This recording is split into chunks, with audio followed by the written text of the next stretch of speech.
YouTube.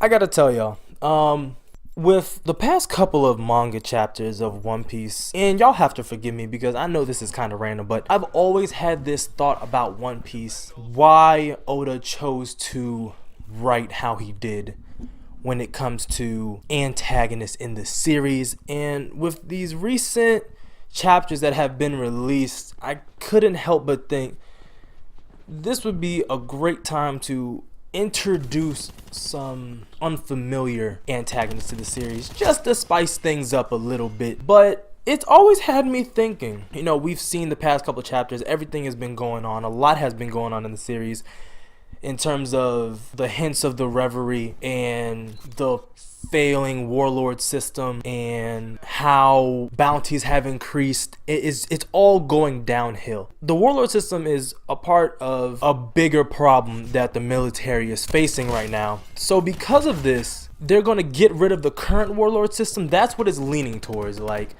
with the whole scene with Mihawk talking about him having to leave his island, or it may be time for him to leave his island and his castle, it just gets me thinking about how bad this Warlord system was, even on paper. Like, the military, the Celestial Dragons, they're not stupid people. Sengoku does not strike me as someone who is stupid. So he had to have known, assuming he was a fleet admiral at the time of the installation of the current Warlord system. Why would you choose pirates to be the warlords of the sea? And I know the thought process behind it, right? They wanted pirates to essentially police other pirates, strike fear into the heart of pirates to not do pirately things. But then again, you're working with pirates, so could you really trust them? No. Almost every one of the warlords has double-crossed the government during this entire series.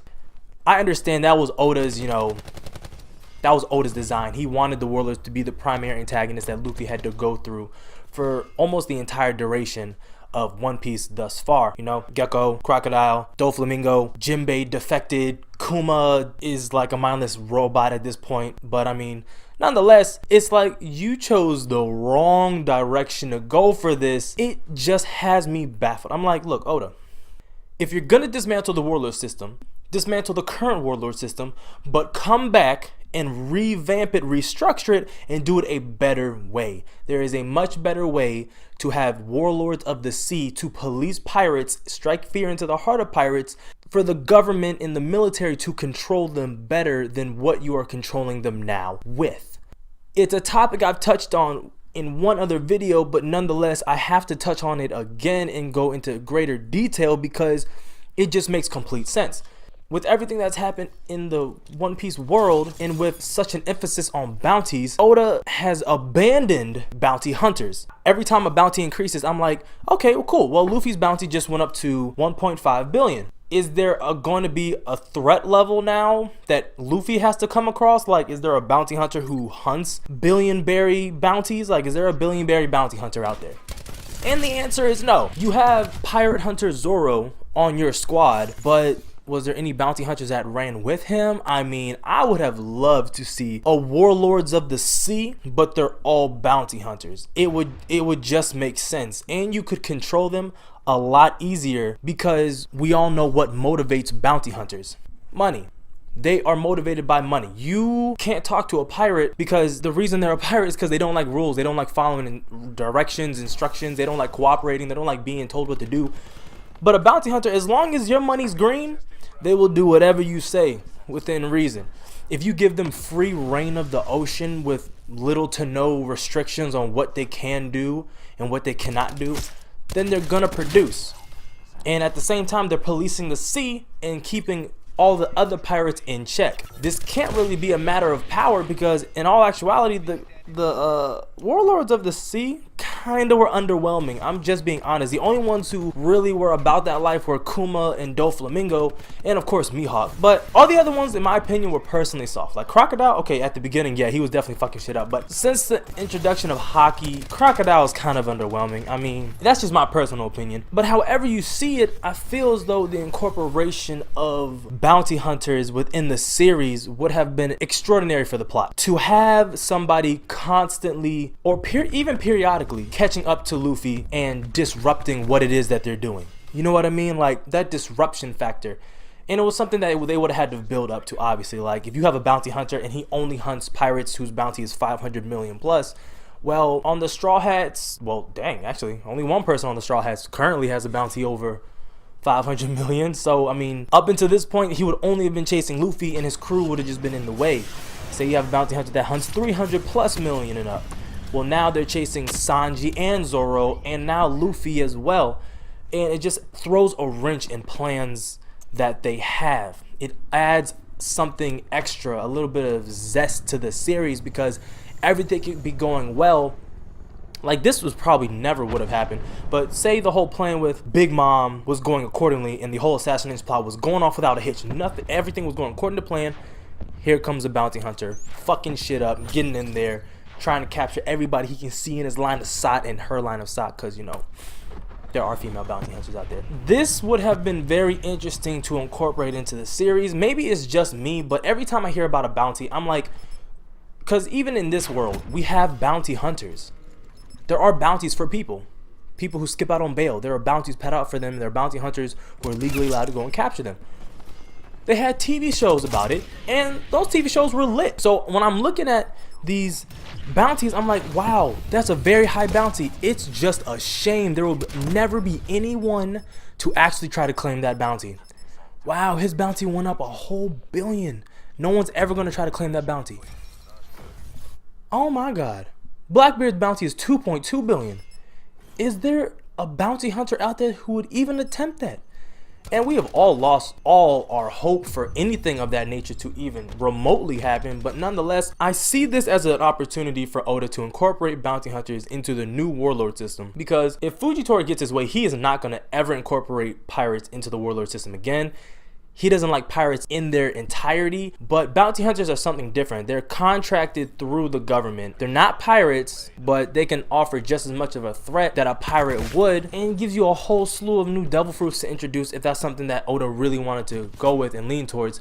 But we saw this briefly with a flashback of Zoro back in his pirate hunting days. You know, he commanded fear. People knew who he was. And because they knew who he was, they didn't want to mess with him. And that's essentially what the government wanted from the warlords with the pirates. You see a warlord of the sea, you as a pirate are supposed to stop whatever pirately shit you were doing and let the warlord of the sea police the shit happening. You go about your merry way, you leave whatever the fuck alone.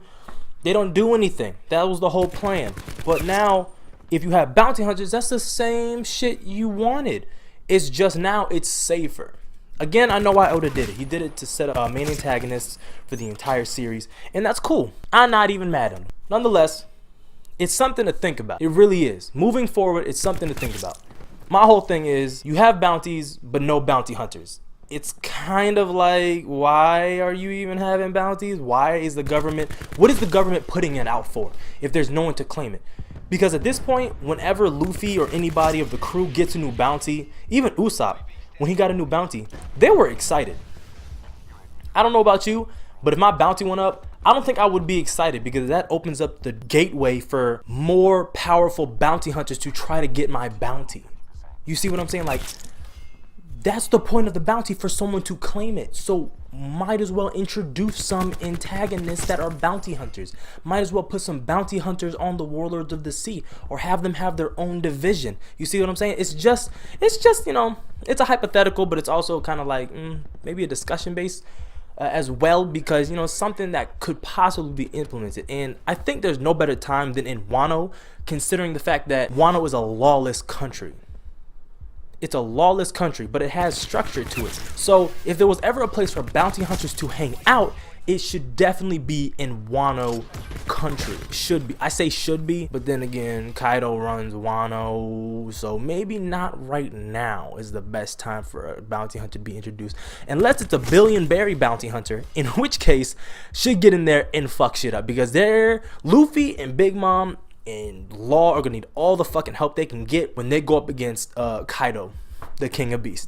But that's all I have for y'all today with this discussion video. Just a rant I wanted to get out, because I've been watching all these One Piece episodes catching up, and I'm just like, is there anyone ever going to try to claim one of these bounties?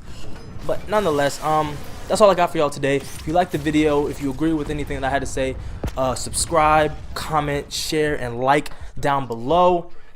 Click the bell notifications to keep up to date with everything. I should have some episode reviews coming this week. I'm gonna start 2. And like always, keep it safe, wrap it tight. I'm out.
Enemy UAV above.